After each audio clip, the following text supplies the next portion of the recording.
everybody, and welcome to Off the Rack. I'm Sal. I'm Ben. And I'm Tiffany. The comic book review show where we pick up a book and read them and then give you our thoughts. So today we talked about Martian Manhunter #1, written by Rob Williams with art by Eddie Barrows. And it's the debut of Martian Manhunter, aka J'onn J'onzz, in the post-New 52 current DCU universe. So, what'd you guys think? I like Mr. Biscuits. He was neat. He's fun. Yeah, like a frogman or something. Some weird Martian thing. Yeah. Martian, I assume. I have no idea. I assume it's Martian. Well, what did you think of the book? I like Mr. Biscuits. That's Fair most enough. of what I thought of the book. What did you think of the book? I thought it was, fine. It was cool. There were a couple of cool moments. Martian Manhunter had a couple of awesome moments, but, like, it was more the same. I predict this book will not last very long. No, you're probably right. And here's the thing. I'm going to start off by telling you I'm biased because I like the Martian Manhunter. I thought he was cool, too. No, I'm just saying, like, when I come into a Martian Manhunter book, like... You're optimistic. I'm optimistic. Like, I like him. I liked him in the cartoon. I liked him in JLA. Yeah. In particular, I believe it's when Darkseid attacks in the cartoon, and, like, he's on the Great Wall of China. Oh, yeah. And, like, yeah, that's... I like him. I like him as a character. So, of course, I'm optimistic for this book. I feel like DC's trying to make every book, like, seem like it's having a... I don't know, like, it's super important. Like, which is fine. Like, Like I it's get its it. own end of the world. Yeah, everyone Kind of. has I mean, like, their I don't own... think everything that came out this week is that. No. It just... We happen to pick the books that were kind of like that. If you have a character like the Martian Manhunter, I feel like they need to do a big... Or they feel like they have to do a big event to get more interest in him. Yes, because, you like, can't just say... You can't have a quiet story where Martian Manhunter, like, meets a girl or, like, does something... Right, very like, intimate and small. we gotta do something big to get people on board. When they do a big event like this, sometimes it feels a little forced. Yeah, it does. It felt really forced. Well, you don't know what's going on at all. No. They really threw you into the middle of, the entire world's in peril. Like, there's a Martian invasion, kind of. Here's what, like, for me, I was like, I don't know about this. Again, I'm still optimistic for this book, but it felt a little bit like, in the JLA cartoon show, Hawk Girl's story, in a sense, where she had come before to... to prepare the Earth for the Thanagarian invasion. Yeah, and I was like, are you doing that? I can't tell, but with Martian Manhunter instead. Yeah. But, like, I thought it was interesting, and I will probably at least read issue 2. I thought it was very predictable. J'onn is weird looking, and so he's the only member of the Justice League that no one trusts, because he's... he does this really cool thing, he turns into a fucking dragon. Which is so cool! And then he, like, takes a minute to... like, get himself together. Yeah, at the end. recompose himself. And the children are like, oh no, he's scary! He's and a I'm like, monster. And I'm like, fuck you, kid. Shut up. Like, we've seen that 1,000 I times. know. It's like an X-Men book. Don't It's like, do X-Men we know anymore. Superman's an alien. But he We don't looks have a like problem us. with him. Well, he's not green and weird looking. Yeah, he's still a goddamn alien. I know. Yeah, but that's Well, not the and they problem. have- The problem isn't that he's an alien. The problem is that he looks differently. He looked like his face was melting at that moment. Yeah. But he is scary.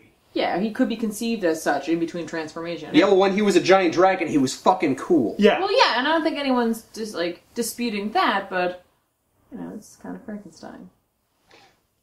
The whole cool part about the book for me was, of course, Mr. Biscuits. I like the character. I like the mystery around him, because we Right. don't know who or really what he is yet. Maybe he is a Martian, just like J'onn J'onzz. But is it J'onn J'onzz? Either J'onn way. J'onzz. It's Jones, like Tommy Lee Jones. I like Mr. Biscuits because he's a mystery. Yeah. And for right now, he's the part of the book that's stringing me along, because I want to see how he fits into this. Well, it's interesting because like he's also tethered to like the real world. Like he's more like there in the thick of it. Yeah. And he interacts with like street level people. You know, it might be street urchins, but they're still like, you know, it's and he's dressed like a 20s like hobo vagrant kind of thing. He looks like a what is that word? He looks like a tramp. Yeah. Yeah, I can see that. Yeah. There was a little bit of time where before we saw J'onn, I was like, is Mr. Biscuits J'onn? And I was like, that for me. I was on board for that, yeah. That I was too. And then when it wasn't, I was like, oh, are they just doing this thing again where it's going to be Martian against Martian? And then I was like, I was way less enthused about Mr. Biscuits. Yeah. But, like, that's because I have something that I'm coming off of. Like, this is one of those few times where I know a little bit about... Like, I know, like, a fraction of a percent of the Martian Manhunter. And his struggle. Or See, I have no idea what Mr. Biscuit's role is, so I'm hoping it's a good one. Yeah. I'm hoping it's not the villain for Martian Manhunter. Right. It, Probably. We'll see. it would have been cooler if, like, he was dressed like that because that was a flashback. and that was Jean. Yes. But, like, that's how he got, like, acquainted with the real world before he joined the Justice League. But, Maybe. I don't know. What'd you guys think of the, Love that. What'd you guys think of the art? I thought it looked really good. I thought it looked good. I liked it. It was cool. It was different. It wasn't, like, super, like, crazy out there. No. But it was fresh, and it was a nice updated sense. For it allowed for me, it allowed the out there concepts to be more tethered to reality. Like, you allowed for, like, children who looked like kids. It looked like a version of them or some weird cartoon version, just kids, and then, but it still allowed for the believability of transformations for Jean and for Mr. Biscuits to be this exaggeratedly proportioned character. I agree, and like and again, because I'm not as 100% familiar with the Martian Manhunter, I always get this sort of sense that like he's very much like this character that's kind of rooted in a very traditional time in comics in a way. And again, I could be totally off base here, but that's how I get this feeling. Yeah, that's like how him and Shazam. I get like this sort of like feel about them where like they're just very tethered to this like the time from which they came. Yeah, in a way. And so to see him with this like more updated like style that isn't, 90s comic-ish or like that super polished, like crazy, like, airbrushy shadowing or coloring of it. Like, I thought that was cool, and it's like an interesting way to bring it into the, like, no, this is new. Yeah. Here we go. Here's new. There you go. Would you guys recommend this book? I don't know. I'm on the fence. Yeah.